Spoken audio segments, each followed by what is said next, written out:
जय हिंद। एक नई भर्ती का नोटिफिकेशन जारी किया गया है और जिसमें कि पूर्व सैनिकों के लिए भी कुछ पद रखे गए हैं, तो विस्तार से हम इस वीडियो के माध्यम से जानेंगे। यहाँ पे आप देख पाओगे मध्य प्रदेश गवर्नमेंट की ऑफिशियल वेबसाइट है और यहीं पर यानी कि मध्य प्रदेश की तरफ से ये नोटिफिकेशन जारी किया गया है। पुलिस बल के पदों के लिए ये वैकेंसीज है, नोटिफिकेशन जारी है जिसमें कि 7,500 वैकेंसीज निकाली गई है। पूर्व सैनिकों के लिए 750 पद रखे गए हैं। एक्सेसमेन के पॉइंट ऑफ व्यू से क्या जरूरी है, क्या डिटेल्स रहने वाली है, इस वीडियो में हम जानने की कोशिश करेंगे। चैनल में नए हैं तो चैनल को सब्सक्राइब जरूर कीजिएगा। कर्मचारी चयन मंडल भोपाल की तरफ से नोटिफिकेशन है। इसका जो ऑफिशियल वेबसाइट है www.esv.mp.gov.in, इसी के माध्यम से आपको अप्लाई करना होगा। यहाँ पर जो भर्ती है पुलिस मुख्यालय, गृह विभाग, आरक्षक संवर्ग यानी कि पुलिस कांस्टेबल के पदों के लिए है। ऑनलाइन के माध्यम से 15/9/2025 15 सितंबर से लेकर 29 सितंबर 2025 लास्ट डेट रखी गई है। संशोधन वगैरह करना है आपको तो 15/9 से लेके और 4/10/2025 तक आप संशोधन कर सकते हैं। एग्ज़ाम जो होगा इसका 30/10/2025 से शुरू होगा। एप्लीकेशन फीस अनरिजर्व के लिए 500 रुपये है। अनुसूचित जाति, अनुसूचित जनजाति, अन्य पिछड़ा वर्ग, ईडब्ल्यूएस अभ्यर्थियों के लिए केवल मध्य प्रदेश के जो मूल निवासी हैं 250 रुपये रखा गया है। और अन्य की जो फीस है उसके बारे में यहाँ पर डिटेल्स में बताया गया है। जैसे कि पहले बताया था, यहाँ पे जो वैकेंसीज है मध्य प्रदेश पुलिस विभाग के अंतर्गत आरक्षक यानी कि पुलिस कांस्टेबल जीडी के पद हैं। टोटल पदों की संख्या 7,500 है और जिसमें कि unreserve SC, ST, OBC, EWS total category का यहाँ पे डिस्ट्रीब्यूशन दिया गया है। यहाँ पर फीमेल के लिए भी 35% वैकेंसी है, लेकिन सबसे इंपॉर्टेंट है कि पूर्व सैनिक एक्स सर्विसमैन के लिए 10% वैकेंसी और 10% बनती है। 750 वैकेंसी पूर्व सैनिकों के लिए रिजर्व करके रखे गए हैं। यहाँ पे जो वेतनमान दिया जाता है, सैलरी 19,500 रुपये से 62,000 तक दिया जाता है। न्यूनतम शैक्षिक योग्यता क्या होनी चाहिए? अनरिजर्व अनुसूचित जाति, अन्य पिछड़ा वर्ग के लिए कम से कम 10वीं पास रखा गया है और जो अनुसूचित जनजाति है उनके लिए 8वीं पास रखा गया है। इसकी बात की जाए तो कम से कम आपकी एज 18 साल और मैक्सिमम कितनी होनी चाहिए उसके बारे में यहाँ पे बताया गया है। जो भी मध्य प्रदेश के हैं अनरिजर्व और ईडब्ल्यूएस कैटेगरी के, उनके लिए 33 ईयर मैक्सिमम रखी गई है। जो भी पुरुष महिला मध्य प्रदेश से बाहर से हैं उनके लिए 33 वर्ष है। पुरुष जो आरक्षित श्रेणी के अंतर्गत आते हैं, अनुसूचित जाति, अनुसूचित जनजाति और अति पिछड़ा वर्ग, उनके लिए 38 ईयर रखी गई है। पूर्व सैनिकों के लिए यहाँ पर डिटेल्स बताया गया है कि जो आपकी टोटल एज है उसमें से जितनी आपने सर्विस की है माइनस करने के बाद आपको 3 साल की और छूट दी जा रही है।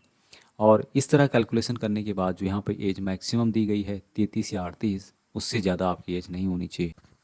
यहाँ पर एक बात और मेंशन की गई है कि जो भी भूतपूर्व सैनिक मध्य प्रदेश के हैं उनको यहाँ पर छूट का लाभ दिया जाएगा, आरक्षण का लाभ दिया जाएगा। लेकिन जो सेना में सेवारत सैनिक हैं, बहुत से में रिटायर आ रहे हैं 1-2 महीने के अंतर्गत, 4 महीने के अंतर्गत, 1 साल के अंतर्गत, तो वो यहाँ पर अप्लाई नहीं कर सकते हैं। उनको भूतपूर्व सैनिक नहीं कहा जा सकता, भले ही सेना में उनकी सेवा की अवधि आने वाले समय में पूरी हो रही हो।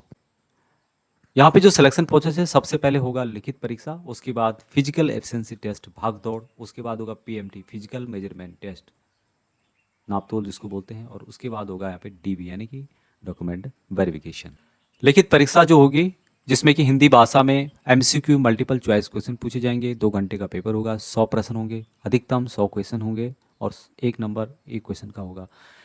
यदि आप उत्तर गलत कर देते हैं तो यहाँ पर नेगेटिव मार्किंग नहीं रखी गई है। अभी जो जो ये 100 प्रश्न हैं किस टाइप के आएंगे, कौन कौन से सेक्शन को कवर किया जाएगा। 100 अंक होंगे सामान्य ज्ञान एवं तार्किक ज्ञान का, 30 अंक बौद्धिक क्षमता एवं मानसिक अभिरुचि, 30 अंक होंगे विज्ञान एवं सरल अंकगणित से रिलेटेड। उसके बाद यहाँ पे होगा शारीरिक मापदंड परीक्षण और यहाँ पर बताया गया है कि जो भी अनरिजर्व कैटेगरी हैं, अन्य पिछड़ा वर्ग हैं, पुरुष वर्गों के लिए 168 सेंटीमीटर हाइट रखी गई है कम से कम। चेस्ट 79 सेंटीमीटर कम से कम है और फुला करके 5 सेंटीमीटर जरूरी है। उसके अलावा गोरखा, गढ़वाली, कुमाऊनी पुरुष जो वर्ग हैं उनके लिए 157 सेंटीमीटर हाइट कम से कम रखी गई है। चेस्ट सेम रखा गया है 79 सेंटीमीटर। उसके अलावा मराठा, अनुसूचित जाति, अनुसूचित जनजाति के जो भी पुरुष वर्ग हैं उनके लिए 165 सेंटीमीटर रखी गई है। चेस्ट सेम रखी गई है। मध्य प्रदेश के अंतर्गत जो 55 डिस्ट्रिक्ट है उनकी जानकारी यहाँ पर दी गई है। इसमें बताया गया कि जब भी आप आवेदन अप्लाई करते हैं तो अपनी पद प्राथमिकता के अतिरिक्त वांछित मूल्य इकाई पदस्थापना हेतु प्राथमिकता भी दे सकेंगे। यानी कि जहां आप जाना चाहते हैं नौकरी के लिए, जिस डिस्ट्रिक्ट में रहना चाहते हैं वहां पर आप उसकी प्राथमिकता दे सकते हैं। अभ्यर्थियों द्वारा दी गई प्राथमिकता पदों की उपलब्धता एवं प्रशासनिक आवश्यकता को देखते हुए यहाँ पर इसकी डिटेल्स बताई गई है। तो जब भी आप अप्लाई करते हैं उस समय आप इसकी डिटेल्स को भर सकते हैं। यहाँ पर जो फिजिकल एक्टिविटी होगी यानी कि शारीरिक दक्षता जो परीक्षण होगा उसमें होमगार्ड और भूतपूर्व सैनिकों के लिए छूट दिया गया है।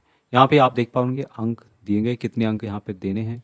800 मीटर दौड़ जो कि सेकंड में है, उसके बाद लंबी कूद जो कि मीटर में काउंट किया जाएगा, और गोला फेंक भी मीटर में है। यहाँ पे बताया गया 0 अंक दिया जाएगा यदि 224.5 से अधिक सेकंड आप 800 मीटर दौड़ में लगाते हैं तो 0 अंक होगा।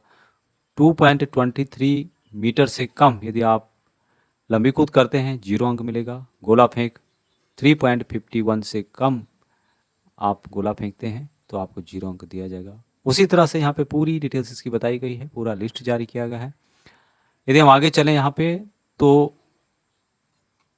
यहाँ पे बताया गया है कि 4.84 मीटर तक आप यदि लंबी कूद करते हैं तो आपको मैक्सिमम 30 नंबर दिए जाएंगे। उसी तरह से 8.73 मीटर तक यदि आप गोला फेंकते हैं तो आपको 30 नंबर दिए जाएंगे।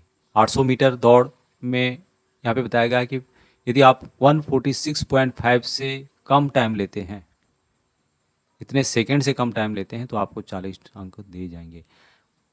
यहाँ पे इसकी डिटेल्स दी गई है जिसको कि आप चेक कर सकते हैं। बाकी नोटिफिकेशन में बहुत कुछ मेंशन किया गया है, यदि आप यहाँ पे पढ़ना चाहें। क्षेत्रीय आरक्षण के बारे में बताया गया है और भी बातें मेंशन की गई है। तो जो मेन बातें थी वो मैंने आपको बताने की कोशिश की थी। उम्मीद करता हूँ आपको वीडियो ठीक लगा होगा। अभी तक इतना ही। जय हिंद।